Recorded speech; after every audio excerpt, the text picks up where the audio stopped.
we're going to be talking about. I'll start that again. We're going to be talking about how a powerful brand can increase sales. You will know how to use your branding to build trust with potential clients and have them sign up for your program. The key to building a powerful brand, the important pieces of branding that are missing in your business, and how you can start with zero tech knowledge or aesthetics.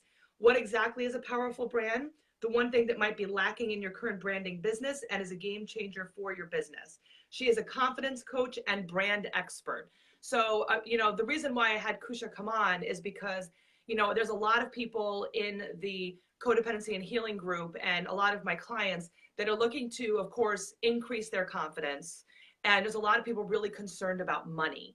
When they do decide to leave this toxic relationship or in the beginnings of leaving, they're really afraid of how they're going to make ends meet. So there's, I always talk about how our story and all of these things that have happened to us, we can actually use them as lessons to help others and to actually, give back and make money at the same time. So it can actually be part of our purpose if we look for the lessons from the mistakes that we've had. So there might be, I think there's going to be some really great information you're going to share with us. And, just looking forward to hearing about all of it. So good morning to everyone. Thank you for coming on and welcome, Kusha. Tell us about yourself. What is it that you do and how did you get into all of this? All right. First of all, thank you so much, Stephanie, for this beautiful opportunity. And I'm so blessed that we are connected, miles apart. So yours, it's morning and I'm in the evening time here. And I am basically a confidence coach and a brand expert. And I women and solo entrepreneurs to increase sales by increasing their confidence and also helping them to enhance their presence online. So that is something which I offer my services in, and it's now been almost 5 years that I started my own business, and it's been 15 odd years that I've been working with tons of people around me, either through my job or through my business. So I would just, so do you want me to give a quick backstory also? Yeah? Okay. All right. All right. So I think my journey was more about like a fairy tale. Okay, so I grew up thinking that it's going to be a fairy tale life. I'm going to have a prince charming and getting married, having kids, and just living happily ever after. But then that's not how life turned out. So yes, I did get married, but then as soon as my son was 4 months old, I had to part ways with my husband because I did not want to go through any kind of domestic violence and physical abuse. And I think the place where I live, which is India, over there, divorce is still considered taboo. It is still something which people would consider to be the last option to do. And mostly because they feel that it's so important to be with your husband because your kid requires a father. And I was in, I was in a completely opposite thought process. I thought that I did not want my son to be raised in such kind of a toxic environment. And that was one big reason that I moved out. And while I did that, on the other side, my career was going really well. So it was a dream job. It was a very senior level position.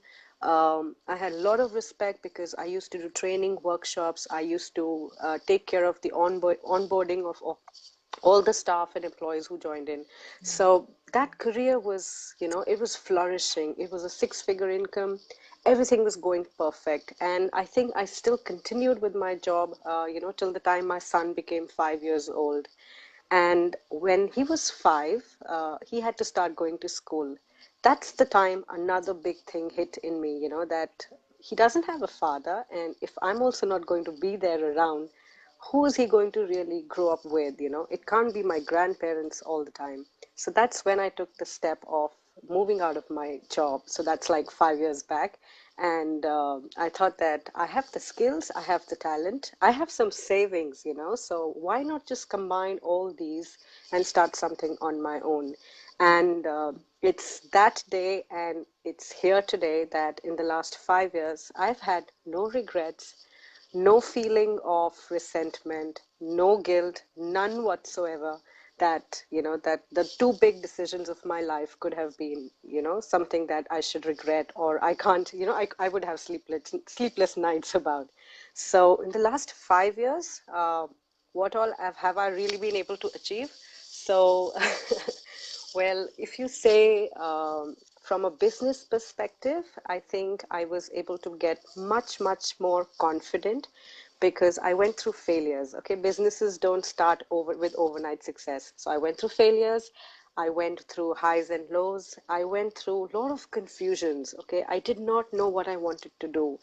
Every other month I was like, no, I want to go ahead and do this. No, maybe I should try and do something else. So too many ideas, but then lack of direction, a lot of confusion. And there was a time when I thought that let me just chill out. Okay, let's just not do anything at all. So find.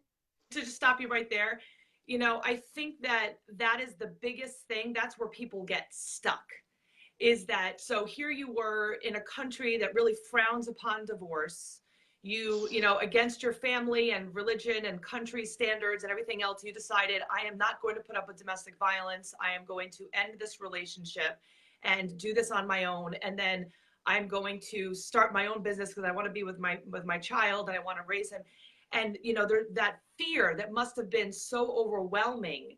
And you said, you know what, I'm going to do it anyway. Like, I am afraid, but I'm going to act anyway. And that's one of the things I talk about all the time with my clients is act in spite of fear. That discomfort, that frozen feeling almost, but you know that there's more. And had you not done that, had you not acted instead, in spite of that fear, you would still be in a domestic violence situation. You would be showing your son that that was normal. You would be working at a job, making lots of money, but never home with your child. All of those things would have never happened. So thank goodness, congratulations for you for leaving. And then, and now it sounds like it's like a dream come true where you're able to help so many other people because you made that decision. Yeah, absolutely. Because I think that that feeling is so normal, when you live in a toxic environment, you tend to become, you doubt your own thoughts. You lose confidence. You can't really think straight, that if whatever I'm trying to do for myself, is it even right or not? What will society think about? How will I be judged? How will people interpret about who I am. Is that what I really was? Growing up as a child, she was such a nice, well-mannered girl. And look at her today. She's trying to be, so revolutionary. She's trying to be so blunt, and she's trying to live a life. So that required a lot of courage. And all this happened, because I knew that I wanted to do it for my son. And I knew that for me, my child was a part of me, and I did not want him to go through this in his growing years. And I just thought one more thing to myself. I thought that this is not the end of my world. I just thought that, so what if this guy, or if this person who was the father of my son cannot be there, I will get married again. I will get settled again. I will find ways, to and give, life another chance, give relationships another chance. So even if all the struggles happened, I did not lose hope. I never lose hope. I can never ever give up. I don't know why that's so embedded in me, because one of the reasons I feel, or I think one of the things I would like to say that has helped me to, never give up is working in a corporate environment. So when you're at a job, you really can't give up. When you give up, you're gone. You have to leave your job. So that's something which has really taught me how to live, how to manage with people, how to manage relationships, how you can, not lose hope and still achieve your dreams. And last 5 years, as I mentioned, today I look back, and I feel so blessed. I feel so happy. I feel so content when I wake up in the morning. And I feel so blessed because I have such amazing parents, such amazing family members who were with me in my decisions, both the decisions. It's such a big thing, to leave a six-figure job and move out in your business, because, the next step, there's no money coming in. So that was something which was incredible. And I thank my parents, every single day, that they were, they have been with me till date for anything and everything that I wanted to do. You're very lucky you had that kind of support. That is very, very good. And that's important. You know, what if your parents are not supportive, you need to make sure that you have that support system to help you through, because there are those moments that are very difficult, whether you decide to start looking to create a business or just leaving the toxic environment. You need to have the right support in order to help push you through. So what are some of the tips that you have? I mean, of course you are, you know, this is what you do is help figure out what that brand is. So what are some suggestions that you can give about how people can look to build their brand and start creating, especially for people who have never done it before, who've just, maybe entrepreneurship is a little bit scary to them, but it's something that sounds kind of cool. What do you think? Because I know, I mean, I came from a background of education. I've been a teacher basically my whole life, but I didn't know how to teach, you know, because I'm a coach, but I'm still a teacher. So I didn't know how to do the business part. That was completely foreign to me. So what are some things that you can suggest to kind of help people push them forward in thinking about entrepreneurship? So I wanted to, tell something very simple and basic as far as brand is concerned. You know, it's like I don't want people to think that entering into business has to be very complex. It is a roller coaster journey. I agree with that. But then you can really start with, zero list. You can start with zero network or zero connections.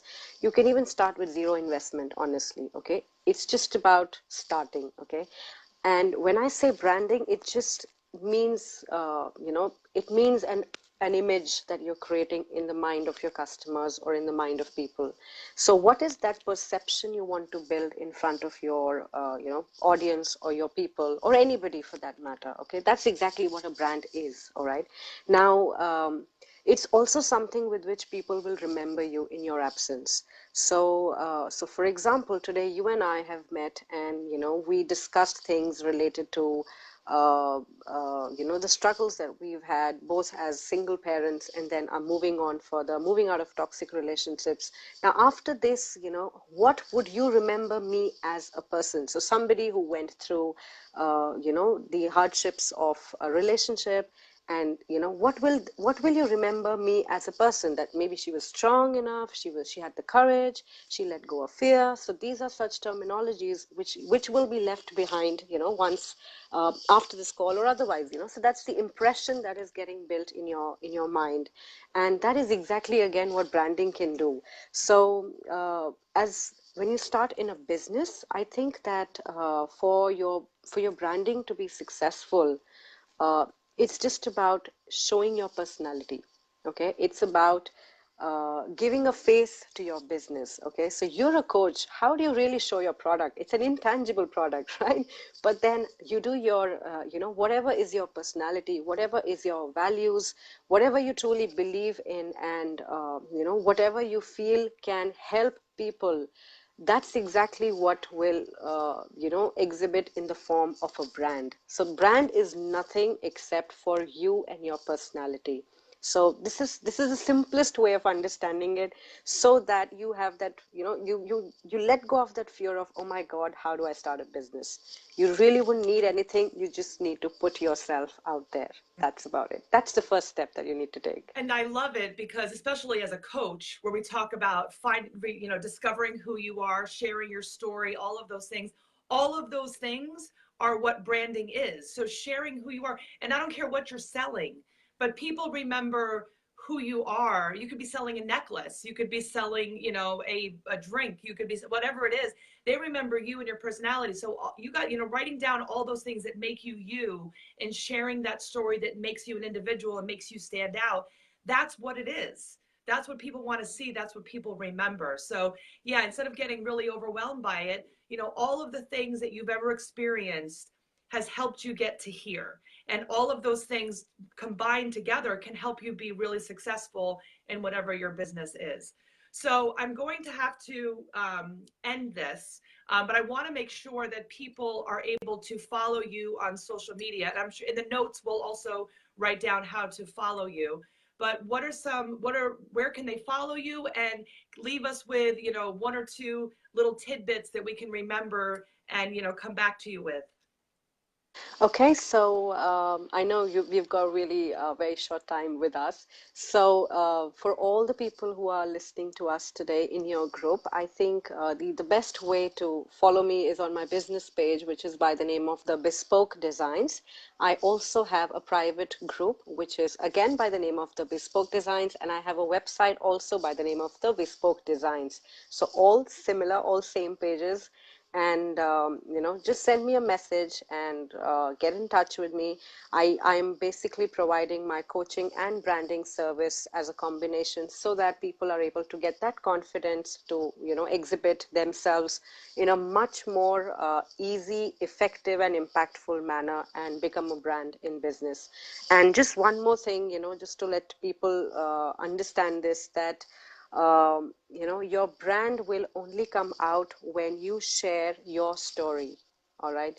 So there's one key factor which you should always, that's the core of your brand. Bring out your story, whatever it is. It could be a rags to riches story. It could be anything, or it could just be a fairy tale story.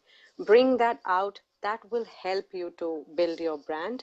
And yeah, that's about it. Thank you so much once again, Stephanie, for doing You're this. welcome. So, just one more reminder, being you is the priority. Shine that beautiful light, let everyone see it, and it's like a torch for other people to come to you and say, "Hey, I get it. I understand what you've been through, and you're someone that I'd like to kind of hang out with, and someone that I'd like to work with." So, don't that thought that we need to suppress and try to be someone else and have this, persona for other people. All of that is a myth. People will be gravitated to you because you're shining your true self, and then you'll attract the right people to you. But you need to dig in, figure out who that is, and then allow it to shine, because that's what we need. Is we need your gift. It's there. You just need to find it, figure it out, and then share it with the world. So thank you, Kusha, so much for coming on. And again, it's the evening for you, and we're just starting the day here, at least in New York. So thank you so much for coming on and spending time with us. Everybody, make sure that you take advantage of her wealth of knowledge. A fellow person who has been through some major adversity. She would love to be able to help you get to your dream and figure out how to make things work for you. So thank you so much, everyone. And we will see you on the other side. Remember, you're way stronger than you realize. Bye. Bye bye.